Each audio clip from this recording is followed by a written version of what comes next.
Okay, Assalamualaikum warahmatullahi wabarakatuh. Welcome back to my channel.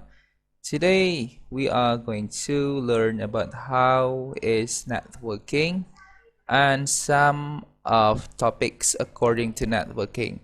But please subscribe and hit the notification button before we are going to before we are going to learn together about networking today. Alright, so here is for your presentation.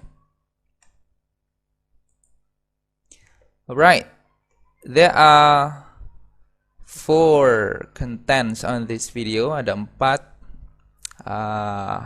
materi yang akan kita pelajari pada hari ini.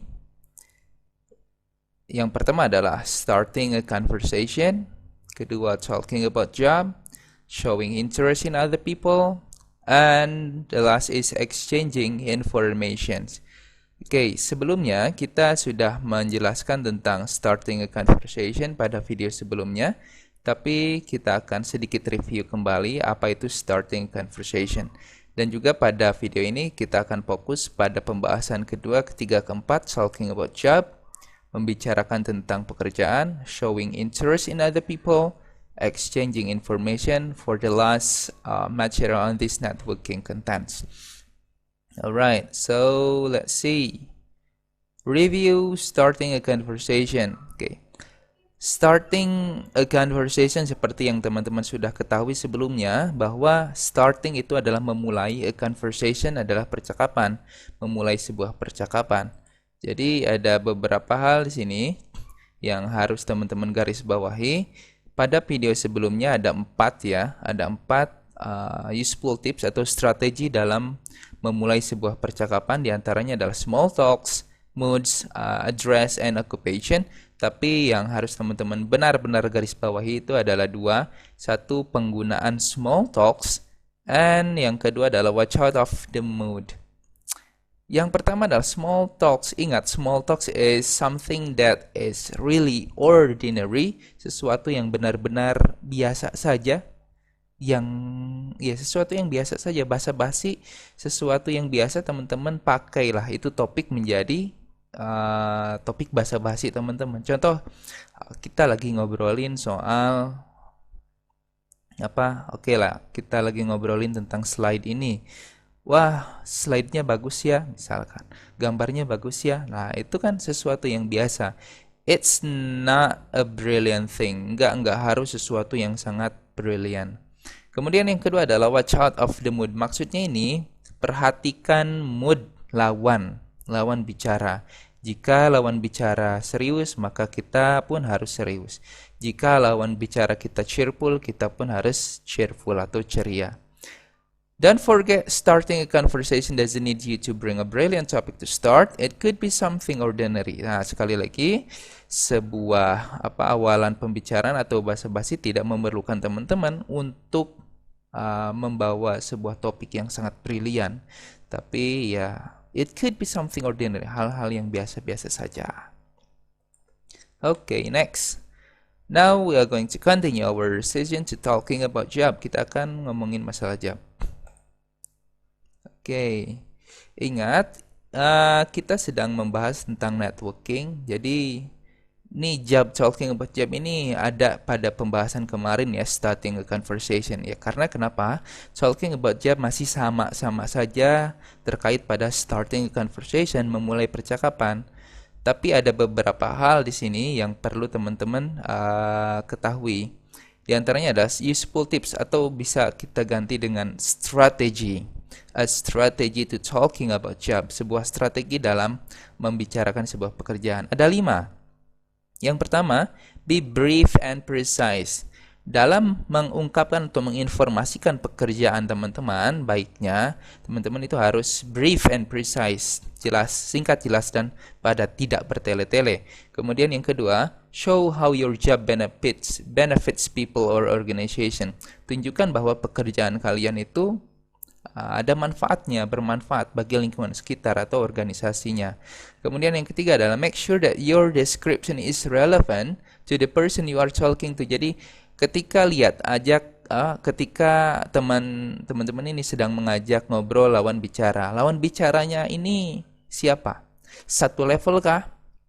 Atau misalkan teman-teman mahasiswa yang diajak ngobrol adalah anak SMA, tentu bahasanya pun harus disesuaikan sesuai dengan level atau ya relevansi tidak dengan orang yang diajak ngobrol. Kita ngobrol dengan orang yang lebih dewasa, otomatis harus direlevansikan dulu. Make sure that your deskripsi dari pekerjaan yang kita deskripsikan itu harus direlevankan, disesuaikan.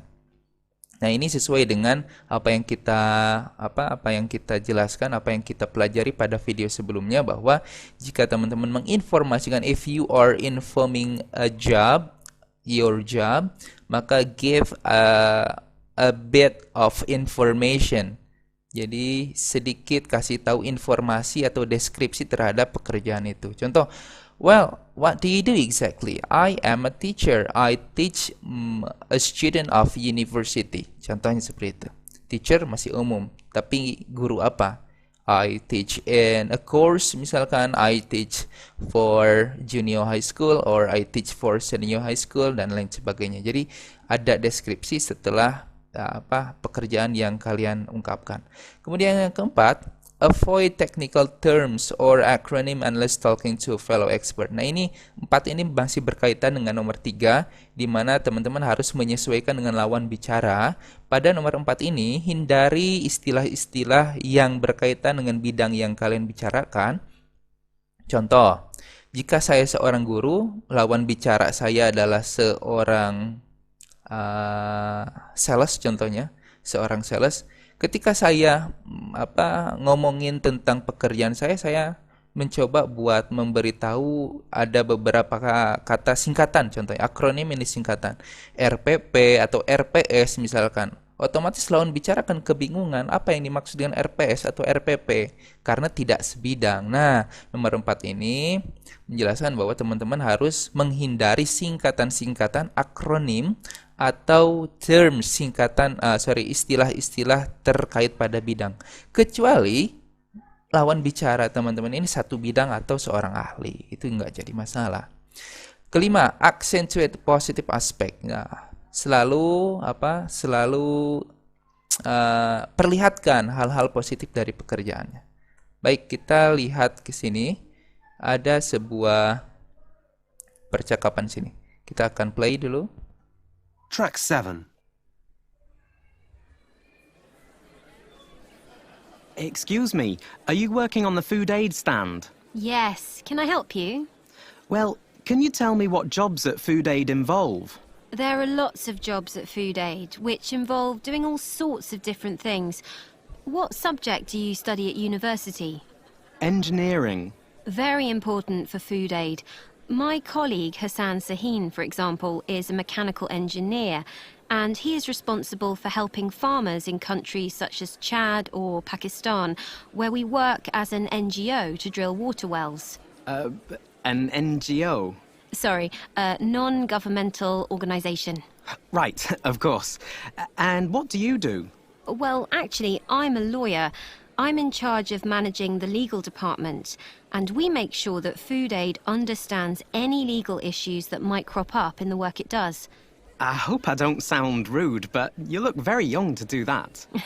That's what's so good about Food Aid. You get important responsibilities very quickly. A friend of mine is working in Somalia, and she manages a development budget of about $2 million, and she supplies the whole of...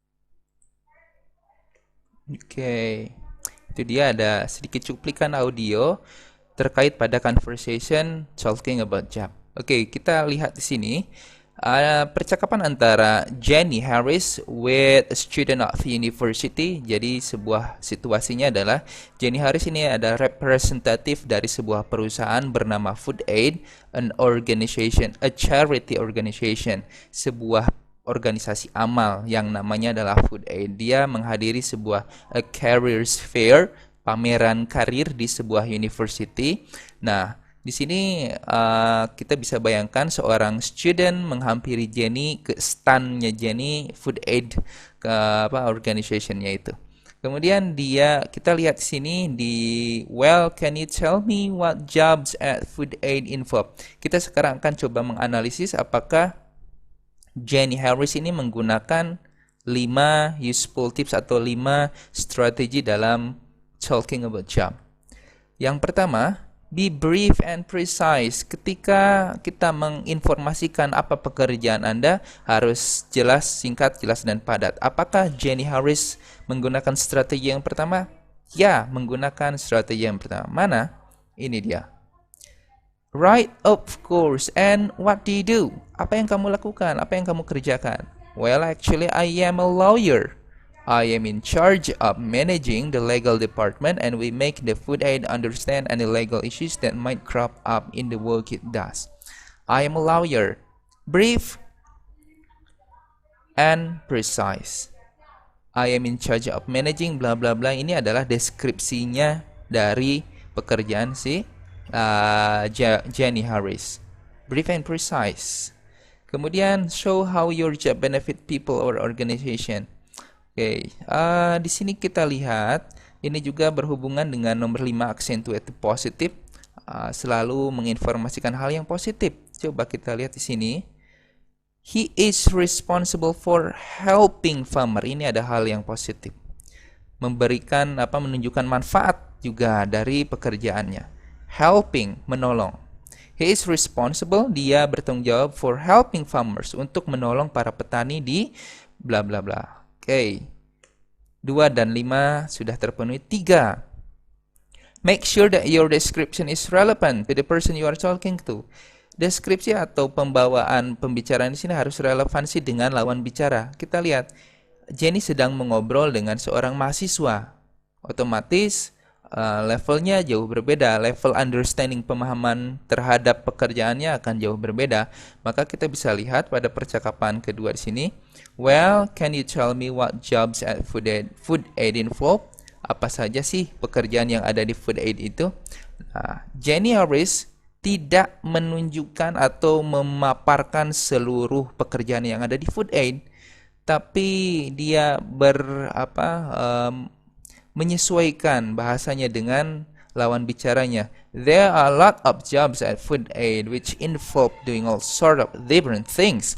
Banyak sekali pekerjaan yang ada di Food Aid. Lalu dia melontarkan sebuah pertanyaan. What subject do you study at university? Ngomong-ngomong, kamu belajar apa di kampus? Engineering. Teknik katanya. Wah, nah, ini adalah salah satu contoh penggunaan nomor 3. Relevansi dengan deskripsi, relevan dengan lawan bicara. Itu dia. Kemudian nomor 4 ya, avoid technical terms or acronym. Hindari istilah-istilah atau akronim singkatan. Nah, di sini Jenny menggunakan sebuah akronim NGO to drill water wells. Maka si student ini agak confused, agak bingung. An NGO? Apa itu NGO? Jenny langsung memberikan informasi lagi. NGO itu apa? Sorry, it is a non-governmental organization. Sebuah organisasi yang bukan non pemerintah. Oke, right, of course, and what did bla bla. Oke, jadi semua percakapan di sini Jenny bisa menggunakan strategi kelima ini kecuali nomor 4, tapi dia bisa menjelaskan kembali. Itu dia talking about jobs.